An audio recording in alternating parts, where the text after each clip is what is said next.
Hey there, welcome to the Focus Podcast with Taralee. This is the place where we talk about real life, real relationships, and how to grow through it all. If you're looking for simple mindset shifts, better communication, and deeper connections, you're in the right spot. Let's dive in. Welcome back to the Focus Podcast with Taralee. Today I want to talk about something I see all the time in marriage crisis, and if you're in this place, I already know how painful it can feel. This is the place where you have finally started to see things differently. Maybe you've had a wake-up call. Maybe your spouse said that they're unhappy. Maybe they asked for space. Maybe separation has been mentioned, or even divorce brought up. Maybe you can feel the distance getting bigger and you're terrified that you're losing the person that you love. And now suddenly you're trying. You're trying harder than maybe you ever have. You're reading the books. You're listening to the podcasts. You're praying. You're journaling. You're apologizing. You're trying to communicate better. You're trying to stay calm. You're trying to be more affectionate. You're trying to show them that you get it now. And maybe you really do get it more than you ever did before. Maybe you really are changing. Maybe you really are seeing the things that you could not see before. But your spouse still seems guarded. They still seem cold. They still seem skeptical. They're still not softening the way that you thought that they would. So you start thinking, what else do I have to do to prove that I've changed? This is exactly what I want to talk about today, because your spouse may not need more proof. They may need a different experience of you. And this is not the same thing. When a marriage is hurting, it's very normal for people to want to prove your change. You want your spouse to see that you are serious. You want them to know that you mean it this time, and you want them to understand that something shifted inside of you. And honestly, that desire makes perfect sense, because when you finally start seeing your part, it can feel huge. It can feel like, wait, I see it now, I understand, and I didn't understand this before, but I do now. And because that realization feels so big to you, you expect it to feel big to them too. But here is where people get stuck. Your awareness is new to you, but your spouse may still be living with the emotional memory of the old pattern. So while you're thinking, I finally see it, they may be thinking, yeah, I've heard this before. And while you're thinking, I'm really trying, they may be thinking, I don't know if I can trust this. And while you're thinking, why don't they give me credit? They may be thinking, I need to see what happens over time. And that can feel incredibly unfair, but it also is how trust works. And trust does not usually rebuild because of one conversation. It rebuilds when someone has repeated experiences with you that are different than what they have come to expect.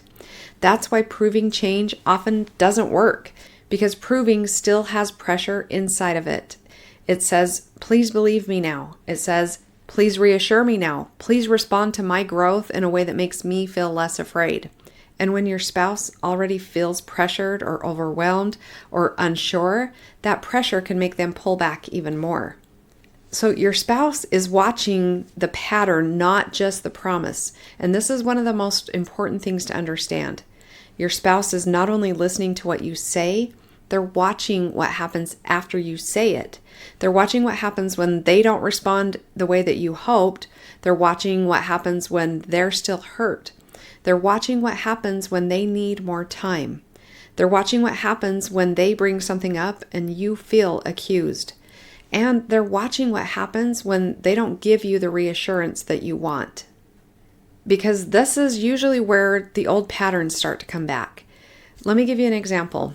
You apologize, and it's a really good apology. You say, I can see how I hurt you. I can see how my defensiveness made it really hard for you to talk to me, and I'm very sorry. And that apology matters. But then your spouse says, I appreciate that, but I'm still not ready. And suddenly you feel crushed. You feel scared. You feel rejected. And now you say, so nothing I do is enough. I'm trying and you still won't even give me a chance. Now what happened here? The apology may have been new, but the emotional experience became familiar. They once again felt pressure to make you feel better. And now, even though you started with ownership, the old pattern has returned. And that's what I mean when I say your spouse does not just need more proof. They need a different experience. They need to experience that you can own your part without demanding relief. They need to experience that you can listen without defending. And they need to experience that you can stay grounded when they're not ready. They need to experience that your change is not dependent on their quick response. Now I want to talk about fear, because a lot of change begins with fear. And I don't think we need to shame that. Sometimes fear is what wakes us up. Sometimes the possibility of losing someone makes us finally pay attention. Sometimes crisis reveals patterns that we've ignored for years. So I'm not here to say that fear is bad, but fear cannot be the place that you live from if you're trying to rebuild emotional safety, because fear-based change usually feels urgent. Fear-based change wants fast reassurance. It wants signs. It wants progress. It wants proof that it's working. It wants your spouse to soften quickly so you don't have to sit in the discomfort of uncertainty. But your spouse's nervous system can't be rushed into safety, and I know that that's really hard. I know that you might feel like, but I'm changing now. I'm doing the work. Why can't they see it now? Because safety takes time, especially if the relationship hasn't felt safe for a while. Your spouse may need to see you show up differently when it's inconvenient, when it's uncomfortable, when you're not getting praised, when you're not getting affection, when you're not getting certainty, when you're not getting the outcome you desperately want. That is where change becomes trustworthy. So, performance versus integrity. This is where I want to make a really important distinction. There's a difference between changing for a result and changing from integrity. Changing from a result sounds like, I stay calm so they will soften. I'll apologize so they'll forgive me. I'll give space so that they'll miss me. I'll stop reacting so that they come back. Now, on the surface, those behaviors may look good. Calmness is good. Apologies are good. Space can be good. Regulation is good, but underneath, there's still an agenda. The change is still attached to controlling your spouse's response, and your spouse can often feel that. They can feel when your calm has a timer on it. They can feel when your patience is waiting to be rewarded. They can feel when your apology is secretly asking, are we good now? They can feel when your space is not really respected, but a strategy. Integrity-based change is different. Integrity says, I'm going to become calmer because I don't want to be reactive anymore. It says, I'm going to take ownership because that is who I want to be. It says, I'm going to respect your space because pressure is not love. And it also says, I'm going to tell the truth because honesty matters to me. I'm going to do this work whether or not you immediately respond. That kind of change feels different. It's steadier, it's calmer, it's less desperate, it's not passive, and it's not weak. It's actually deeply powerful because now you are not handing your growth over to your spouse's emotional state. You're choosing who you want to be. So, what does a different experience actually look like? Because I don't want to stay theoretical. A different experience might look like your spouse says, I don't know if I trust this yet. And the old you might defend or explain or spiral. The new experience says, I understand. I know trust will take time. And I'm not asking you to believe everything today, but I'm going to keep practicing. A different experience might look like your spouse needing space. The old you might panic and text repeatedly, ask for reassurance, or make their distance mean the marriage is over. But a new experience says, I can respect that, and I'm here when you're ready to talk. I'm going to use this time to regulate myself instead of chase you. A different experience might look like your spouse bringing up pain from the past. And the old you might say, why are we still talking about this? The new experience says, I can still see this hurts, and I want to understand it better without making you defend why it matters. A different experience might look like you doing something kind and your spouse not responding warmly. The old you might feel resentful and think, why do I even try? The new experience says, I did that because that is the kind of person I want to be. not because I was guaranteed a reaction. This is how safety starts to rebuild. Slowly, quietly, consistently, not through one perfect conversation, but through repeated experiences that interrupt that old pattern. And this is where my focus framework can really help. So facts first. What are the actual facts? Not they don't care, not nothing is working, not this is too late. The facts might be they are still guarded. They said they need time. I apologized yesterday. They did not respond with warmth. That is very different from the story that says they will never forgive me. Own your thoughts. What are you making their guardedness mean? Are you making it mean your change doesn't matter? Are you making it mean that they're punishing you? Are you making it mean there is no hope? Choose your feelings. What feeling do you want to practice from? Not desperation, not panic, not resentment, maybe steadiness, maybe humility, maybe courage, maybe patience.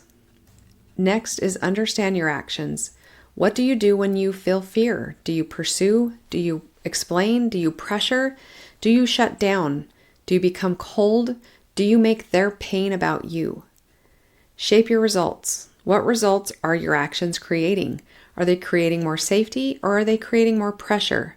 This is the work, not just learning what to say, but learning who to become in the moments when your nervous system wants to repeat that old pattern. And this doesn't mean that you carry the whole marriage. I want to be very clear on that. It does not mean that you are responsible for your entire marriage. And it doesn't mean that your spouse has no work to do. It doesn't mean that their behavior doesn't matter. It doesn't mean that you tolerate mistreatment, and it doesn't mean that you abandon your own needs. What it means is that you stop confusing pressure with repair. You stop confusing proving with practicing, and you stop confusing urgency with love, and you start focusing on the part that you actually have power over, how you show up, how you regulate, how you respond, how you repair, how you tell the truth, how you respect boundaries, how you become someone who can be trusted over time.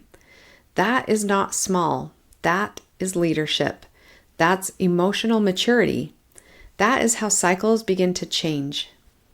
So here's the question that I want to leave you with today. Where are you still trying to prove that you have changed instead of simply practicing being changed? Where are you still waiting for your spouse to notice before you keep going? Where does your calm still have an agenda? And where does your apology still need a reward? Where does your patience still have a deadline? And what would it look like this week to become a different emotional experience in your relationship? Not perfectly, not dramatically, just consistently. Because your spouse may not need another speech. They may not need another long text, and they may not need another promise. They may need to experience you staying steady when the old you would have spiraled. They may need to experience you listening when the old you would have defended. They may need to experience you respecting space when the old you would have pursued. They may need to experience you taking ownership without collapsing into shame. They may need to experience your change before they can trust your words. And that takes time, but it's also where real repair begins. If this episode speaks to you where you are in your marriage right now, I want you to know that this is the work I help my clients do every day. We don't just work on what to say, we work on who you are becoming inside the marriage. We work on emotional steadiness, safety, ownership, communication, and rebuilding trust through consistent action. If you are ready for support, book a consultation call with me. We'll look at the pattern that is keeping your marriage stuck and what it would look like to start creating safety from your side of the relationship, not from fear, but from strength. Thank you for being here. Remember, what you focus on expands. I will see you next time.